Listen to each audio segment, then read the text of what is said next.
All right, let's check this out. This is a dollar bin pickup of mine. Got it recently. I don't recall this book ever existing. It's not really a book. It's a poster magazine. 90s Marvel was double, triple dipping. It didn't matter. Taking my money is what they were doing. They got it on Todd, but not on this one for some reason. Here we go. So this is, according to the inside front cover, it says X-Men Poster Magazine, Volume 1, Number 2, which leads me to believe that Volume 1 is probably Whilce Portacio and Jim Lee artwork. This one here got a lot of really cool art in it. I just kind of brushed through it. Everything looks like in really good condition actually in it. So yeah, let's just get to this. Wraparound cover by Mark Texeira.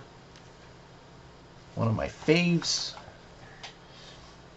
Beast mode artist. You get a bunch of stuff here. So we're going to see early Capullo, Kubert, Texeira, Dwayne Turner, a bunch of these artists essentially just being a fringe version of like a Jim Lee or a Wildstorm era artist. And then there's some other stuff in here too. I think there's a Liefeld piece in here. Yep, so we get an early Capullo, and sorry about the sideways, I can't flip the cam that way. So we got an early Greg Capullo X-Men pin up here, and the inside of that, these are all double-sided printed by the way, is Andy, I think it's an Andy Kubert piece of Omega Red, alright? And then right here we get a pencil sketch for some reason of Sauron and Wolverine. I don't know if this was used anywhere. By Dwayne Turner. Dwayne Turner at the time I think was the artist on Wolverine, or at least doing some covers. I remember Richard Bennett on inks, and then you got a really cool Texeira Wolvie piece on the inside of that one. Well, this video is gonna be short and sweet. All right, so we got an Art Bear Cable piece. Inside. Joe Quesada X Factor. Alright. This looks like it's a John Romita Jr. piece. Man, it really feels like an X-Men 1. This feels like X-Men 1 to me. So yeah, a bunch of the X characters, and then the X-Force 1 cover by Liefeld. I don't know why that wouldn't be in Volume 1. That book sold a trillion copies. So, let's see. Oh, one of my favorite. Okay, so Chris Bachalo, inked by Dan Panosian.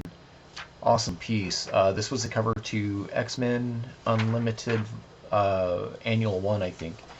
Let's see. Extinction Agenda, always badass piece by Jim Lee, Scott Williams. Prior to badass coloring.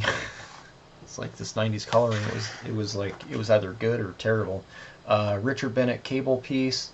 This right here completely owns into what he was doing with Brass later on at Wildstorm. Marvel did not deserve this talent at the time. Oh, cool. Alright, so then we get the full wraparound as a poster form by Texeira right here. Okay, so there's that.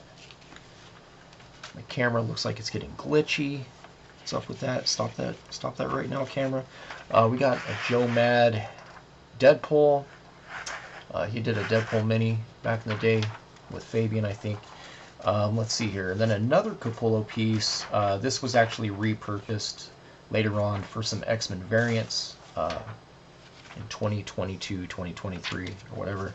Another crazy big piece, Danger Room sequence.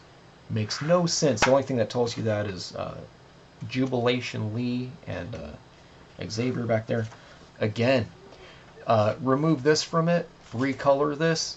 This is straight out of Brass from Wildstorm, okay? Let's see, we got a Brando piece. All right, we got a Brandon Peterson Wolverine right here. Inked by Milgram. Milgram, I'm indifferent. Good inker, but for this specific style, I think it, like you can see in here, there's a bunch of wonkiness going on with these fades. I think Brandon's work needed a little more TLC back in the day. Alright, so there's that there.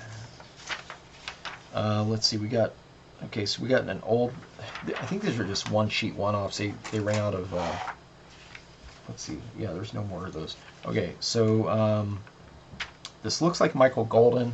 I'm gonna say this is Michael Golden just because the rendering here feels like a Golden piece. We got a Curve, you got a John Byrne, we got looks like a Kuber. Oh, it's right up here. So we got Andy Kuber inked by Bill Sienkiewicz. It's interesting. Don't know if that was a waste of paper or not. Another old school Jim Steranko X-Men piece there. We get I have no idea. Escapes me at the moment. You get the sketch by Lee Weeks of Gambit. Feels like a convention sketch. He was doing the Gambit miniseries probably at the time and just whipped that out. Kent Williams was doing really cool stuff at Vertigo at the time. So we get a Kent Williams Wolverine. He might have did a Wolverine book too. I completely forget whether or not he was painting that. Oh, you know what? I think he did Havoc Wolverine. That might have been what I'm thinking of. Old school Jay Lee. Back when Jay Lee was Simon Bisley's biggest fan. So you get Magneto and Luna. Cool piece. Showcasing his design skills. Super rad Alan Davis piece. Alan, of course, one of my favorite artists of all time. Excalibur.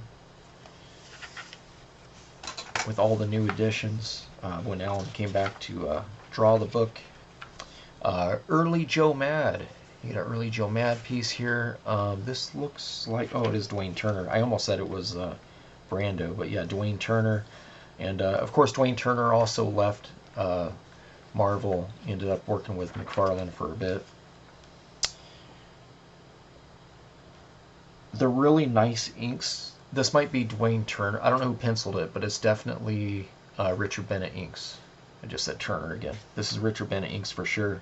The attention to detail and all the line breaks, the whiteout stuff going on between them.